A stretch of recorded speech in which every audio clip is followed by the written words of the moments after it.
Lenora. Lenora is different from others.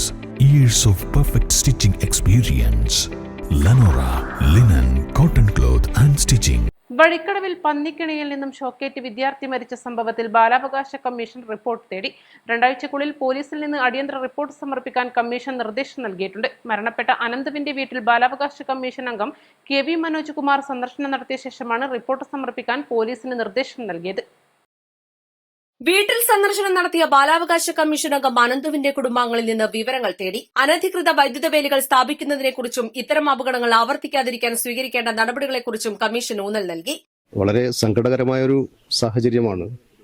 തീർച്ചയായും ഞാൻ മനസ്സിലാക്കുന്നത് നമുക്ക് ഓരോരുത്തർക്കും ഈ സമൂഹത്തിനാകെ ഈ കാര്യത്തിൽ പങ്കുണ്ടെന്നാണ്. കാരണം ആരെയെങ്കിലും പഴിചാരിയിട്ടല്ല, യഥാർത്ഥത്തിൽ നമ്മൾ ഒരു നിയമവിരുദ്ധ പ്രവൃത്തി ഒരാൾ ചെയ്യുമ്പോൾ ആ ചെയ്യുന്ന നിയമവിരുദ്ധ പ്രവൃത്തിയാണെന്ന് മനസ്സിലാക്കിയിട്ട് അതത് സമയങ്ങളിൽ തന്നെ തടയാനാവശ്യമായ നടപടി പ്രദേശവാസികൾ പരാതി കൃത്യമായി കൊടുത്തോ ഇല്ലയോ എന്നുള്ളത് വ്യക്തതയില്ല.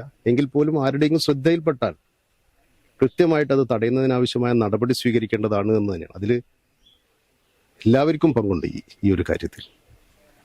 അതിലൊരു വീഴ്ച നമ്മുടെ സമൂഹത്തിനാകെ പറ്റിയിട്ടുണ്ട് എന്നാണ് ഞാൻ മനസ്സിലാക്കുന്നത്. കാരണം നിയമവിരുദ്ധ പ്രവൃത്തി ആരുടെ ശ്രദ്ധയിൽപ്പെട്ടാലും അത് തടയേണ്ടതാണ്. അതൊരു വ്യക്തിയാണെങ്കിൽ പോലും തടയേണ്ടതാണ്. ഇതിലിപ്പോൾ ബാലാവകാശ കമ്മീഷൻ ഏതെങ്കിലും തരത്തിലുള്ള ഒരു നടപടികൾ? തീർച്ചയായും ഞാൻ എന്നെ കോൺടാക്ട് ചെയ്യാൻ വേണ്ടിയിട്ട് എൻ്റെ നമ്പർ തന്നെ ഞാൻ കൊടുത്തിട്ടുണ്ട്. എന്തെങ്കിലും തരത്തിലുള്ള സംശയങ്ങളോ പരാതികളോ അവർക്കുണ്ടെങ്കിൽ കമ്മീഷനെ നേരിട്ട് അറിയിക്കാൻ ആവശ്യമായിട്ടുള്ള ഒരു സംവിധാനം ഏർപ്പെടുത്തിയിട്ടുണ്ട്. ഞാൻ പോലീസിൽ നിന്ന് റിപ്പോർട്ട് ആവശ്യപ്പെട്ടിട്ടുണ്ട്. അതുപോലെ തന്നെ ജില്ലാ ചൈൽഡ് പ്രൊട്ടക്ഷൻ ഓഫീസറോടും റിപ്പോർട്ട് ഫയൽ ചെയ്യാൻ വേണ്ടി പറഞ്ഞിട്ടുണ്ട്.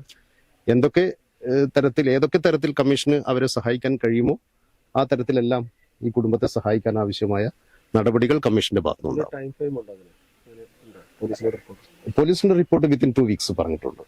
അത് പോലീസിന്റെ റിപ്പോർട്ടും അതുപോലെ തന്നെ ജില്ലാ ചൈൽഡ് പ്രൊട്ടക്ഷൻ ഓഫീസറുടെ റിപ്പോർട്ടും 2 വീക്സിനകം ഫയൽ ചെയ്യാൻ വേണ്ടി പറഞ്ഞിട്ടുണ്ട്. അത് കഴിഞ്ഞിട്ട് ആ റിപ്പോർട്ടിന്റെ അടിസ്ഥാനത്തിൽ എന്തൊക്കെ നടപടികൾ സ്വീകരിക്കണമെന്നുള്ളത് കമ്മീഷൻ പരിശോധിച്ച് നടപടി സ്വീകരിക്കും. അനന്തുവിന്റെ ദാരുണമായ മരണം പ്രദേശത്ത് വലിയ ഞെട്ടലുണ്ടാക്കിയിട്ടുണ്ട്. കാട്ടുപന്നി ശല്യം രൂക്ഷമായ പല പ്രദേശങ്ങളിലും അനധികൃതമായി വൈദ്യുതി വേലുകൾ സ്ഥാപിക്കുന്നത് പതിവാണെന്നും ഇത് മനുഷ്യജീവന് ഭീഷണിയാണെന്നും ആക്ഷേപമുയർന്നിരുന്നു. ബാലാവകാശ കമ്മീഷന്റെ ഇടപെടൽ ഇത്തരം സംഭവങ്ങളിൽ കർശന നടപടികൾക്ക് വഴിയൊരുക്കുമെന്നാണ് പ്രതീക്ഷിക്കുന്നത്. East live, Edakkara.